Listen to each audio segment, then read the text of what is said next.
They all said money changes people, but I never thought it would change me overnight. One day, I was Margaret Thompson, 58, enjoying quiet mornings with coffee on my small balcony, the city humming below.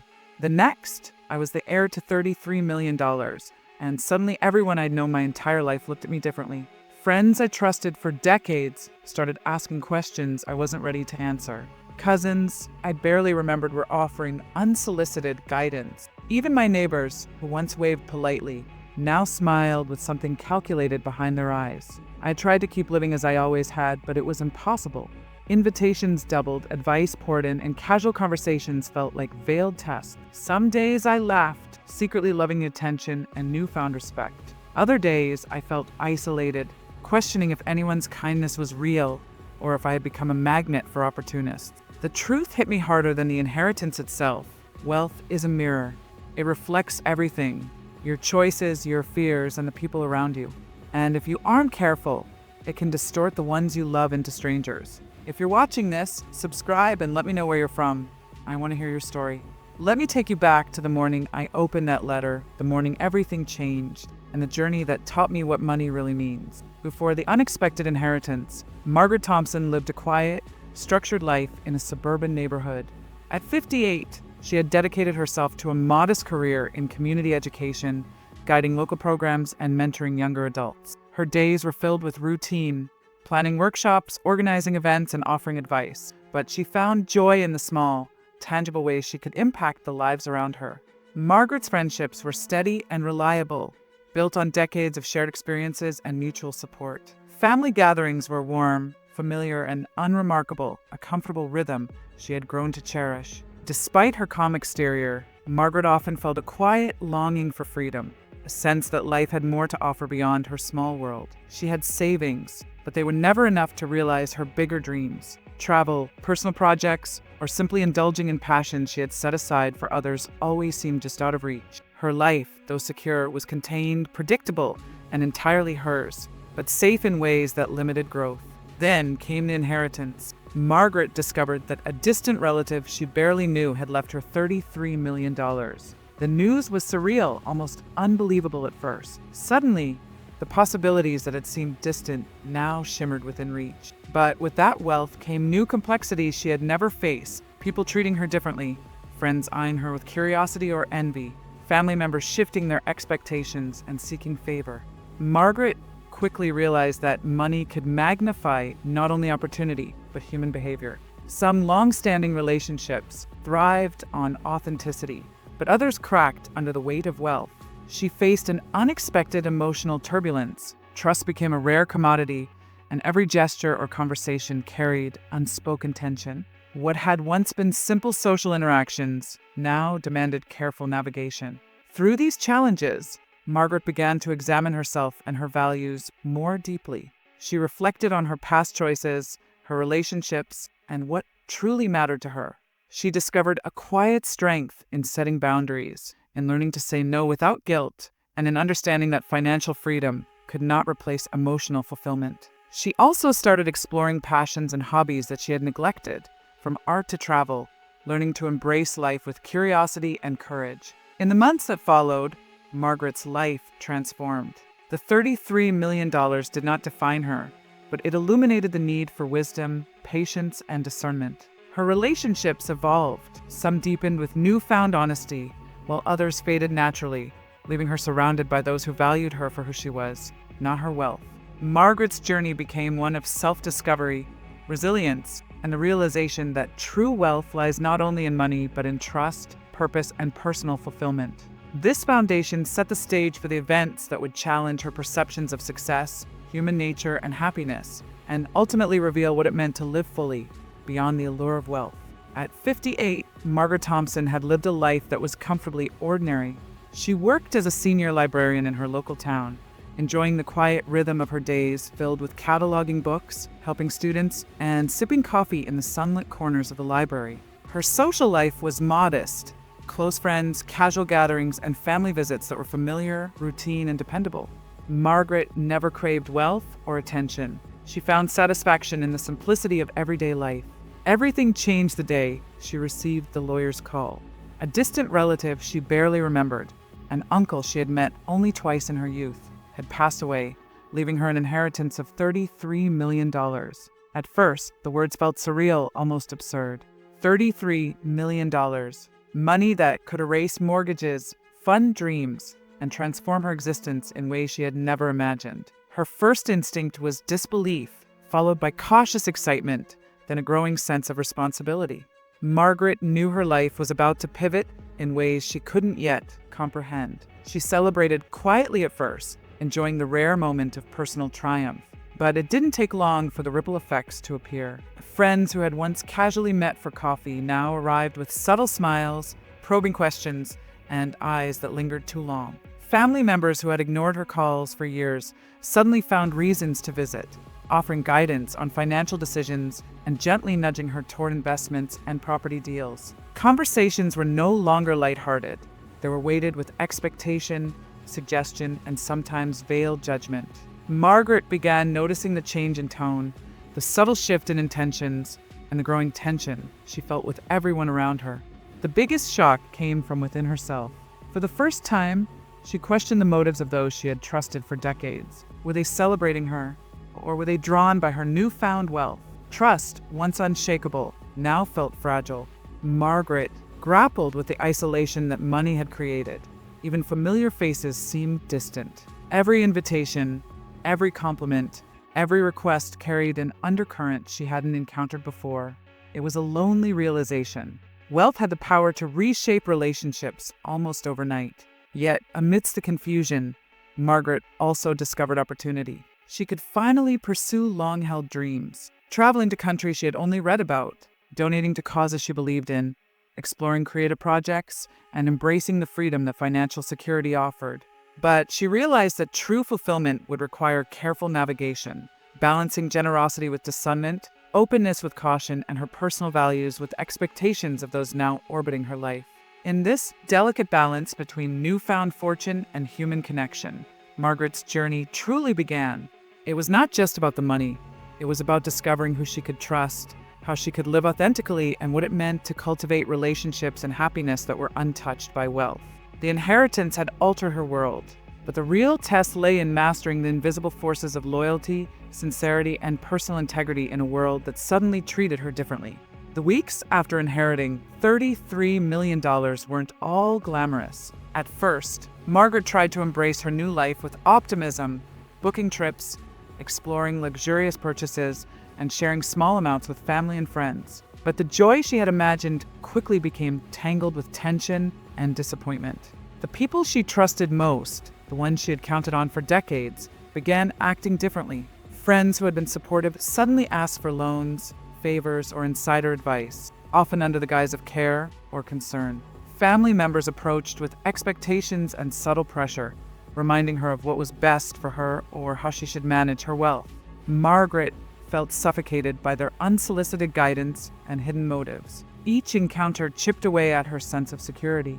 Conversations became chess matches, with hidden agendas disguised as casual advice. She began doubting herself, wondering if she was naive or blind for trusting these relationships so easily. Even moments of quiet reflection were clouded by unease. She would catch herself questioning every gesture, every compliment, every invitation. Margaret realized that money, instead of freeing her, had created a subtle prison, isolating her from the simplicity and sincerity she once enjoyed. The same people who had shared laughs and stories over decades now seemed to view her through a lens of opportunity, not friendship. The emotional toll was exhausting. Margaret felt lonely in a way she hadn't anticipated.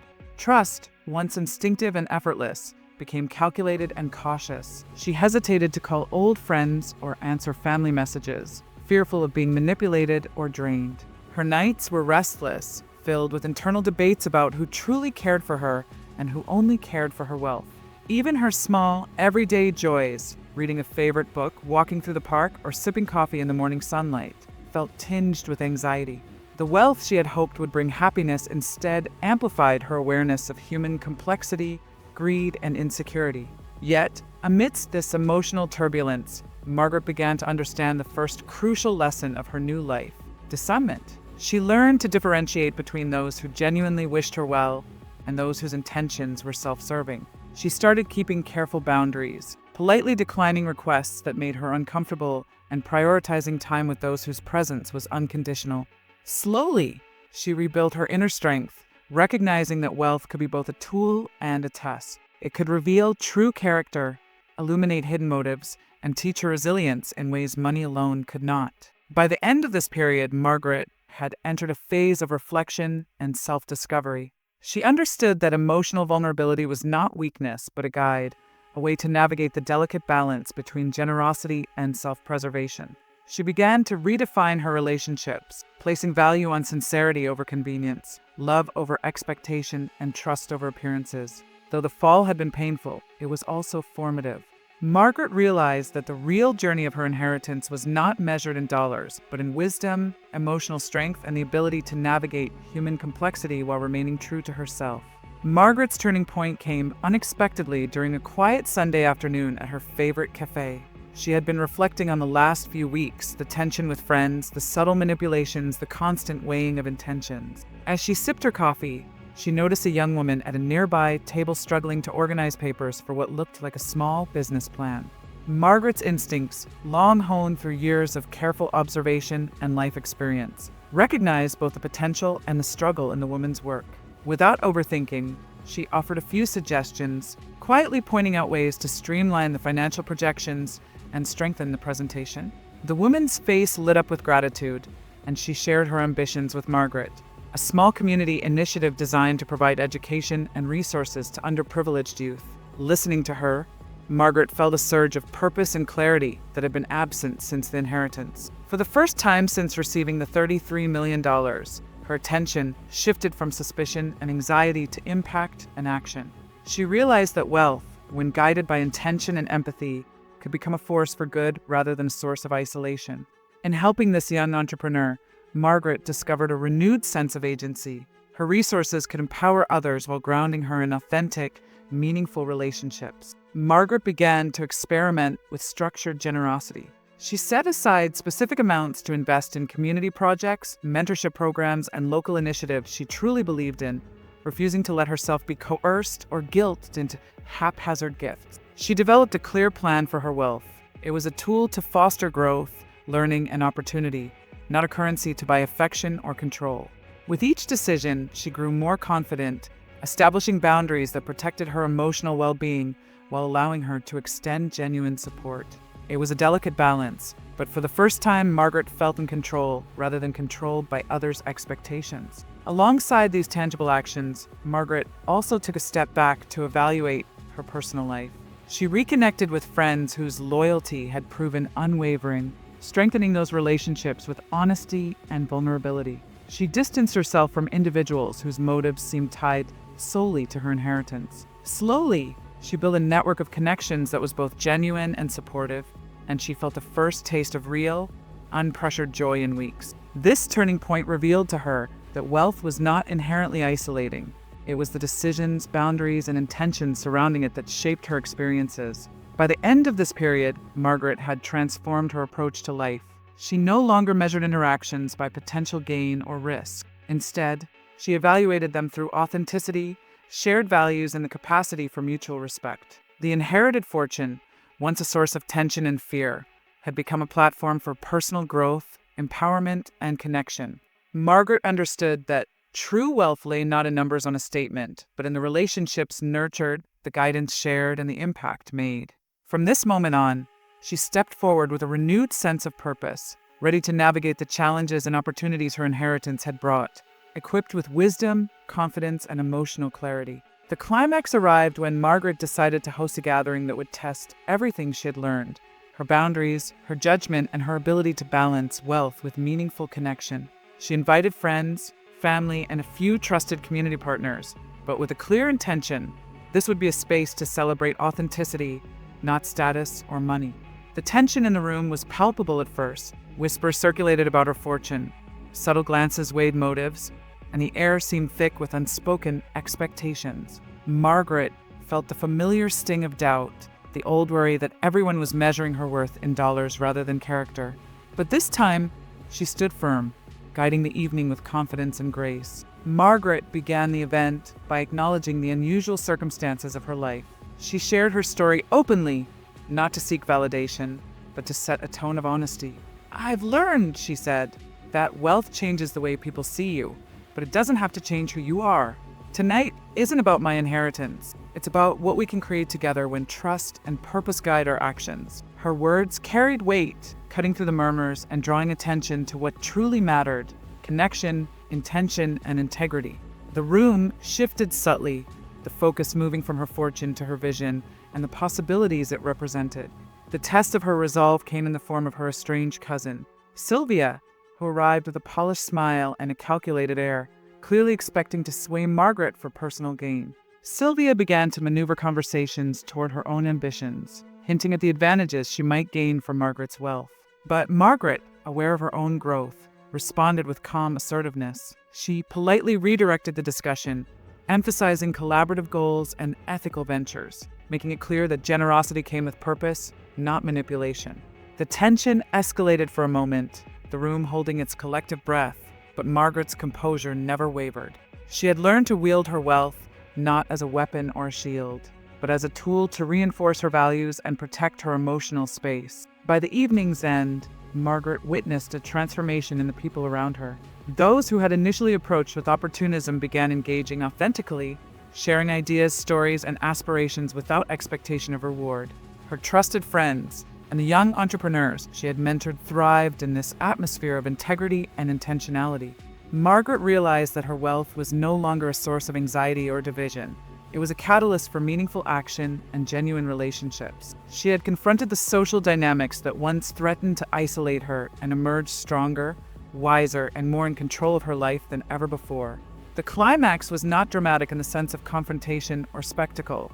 It was profound in its subtlety. Margaret had reached the point where she could navigate the challenges of sudden wealth without losing herself, where she could assert her values, foster authentic connections, and transform potential conflict into shared growth.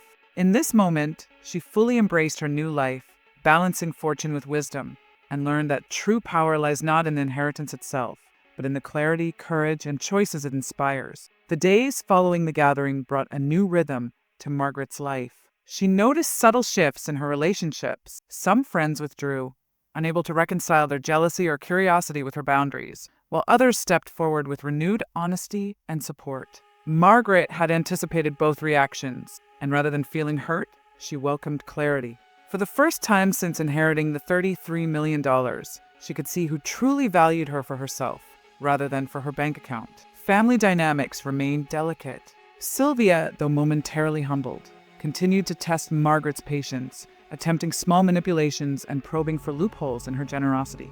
But Margaret approached each interaction with calm awareness, listening with empathy while refusing to compromise her principles. She began setting clear expectations for gifts, loans, and collaborations, learning that wealth could coexist with integrity if boundaries were maintained. This approach gradually fostered a sense of respect, even among those who initially tried to exploit her. Professionally, Margaret leveraged her inheritance for initiatives that aligned with her values. She invested in local businesses, funded community programs, and mentored young entrepreneurs who showed promise but lacked capital. By intentionally supporting causes and people that resonated with her principles, she turned her fortune into a tool for impact rather than simply indulgence. With every successful project, she felt a quiet satisfaction, a confirmation that wealth could amplify purpose rather than dictate it. On a personal level, Margaret grew more attuned to her own desires and fulfillment. She explored long-suppressed hobbies, traveled to places she had dreamed of visiting, and embraced the freedom to make decisions without guilt or expectation. The internal transformation was subtle but profound. Margaret no longer feared wealth as a disruptor, but saw it as a resource to shape her life intentionally, cultivate meaningful relationships, and leave a lasting legacy.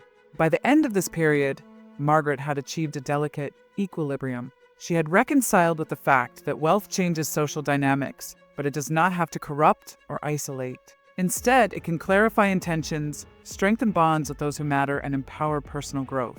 The fallout of sudden fortune had tested her integrity, judgment, and patience, but Margaret emerged wiser, more resilient, and fully in command of her life. The challenges of navigating family, friends, and financial opportunities had left her stronger, proving that true value lies in character, not currency. Margaret Thompson stood on the balcony of her new home, sunlight spilling across the garden she had meticulously designed herself. The wealth she inherited had opened doors, but it was her choices that had transformed those opportunities into a meaningful life. She had learned that fortune was not just a number, it was a responsibility, a lens that revealed character, tested relationships, and shaped her own growth. Her friendships had stabilized. Those who mattered most had stayed, drawn not to her money, but to her authenticity and kindness. Margaret nurtured these relationships deliberately, hosting small gatherings where laughter and conversation flowed freely, free from ulterior motives. For the first time in years, she felt the warmth of connections built on trust rather than convenience. Even strained family bonds had softened, with Margaret maintaining balance, generous yet discerning, compassionate yet unwavering in her boundaries. Professionally, Margaret's strategic investments had flourished. Businesses she funded thrived, community programs she championed gained momentum, and the entrepreneurs she mentored began creating their own legacies. Through these actions, Margaret discovered a deeper fulfillment than money alone could provide. She became a catalyst for positive change, a quiet force whose influence extended far beyond personal wealth. Each success reinforced her understanding that true power lies in the ability to uplift others while remaining true to oneself. Margaret also embraced personal freedom. She traveled to places she had long dreamed of, explored creative passions, and found joy in simple daily rituals that reminded her of life's beauty. The initial shock of sudden wealth had transformed into a steady rhythm of intentional living, where every choice, financial or personal, reflected her values and aspirations. She reveled in this newfound autonomy, confident that she could navigate the future with clarity and integrity. As she watched the sun set over the horizon, Margaret reflected on the journey she had undertaken. From sudden fortune to the turbulence of changed relationships, from testing boundaries to creating opportunities, every step had shaped her into a wiser, more resilient woman. The $33 million had been a catalyst, but it was her courage, discernment, and empathy that had defined the outcome. Margaret smiled, knowing that she had not just survived the challenges of wealth, she had thrived. Life had offered lessons in trust, humility, and the delicate balance between generosity and self-preservation. And now, fully aware of her power and purpose, she was ready to continue building a life rich, not only in money, but in meaning, connection, and legacy.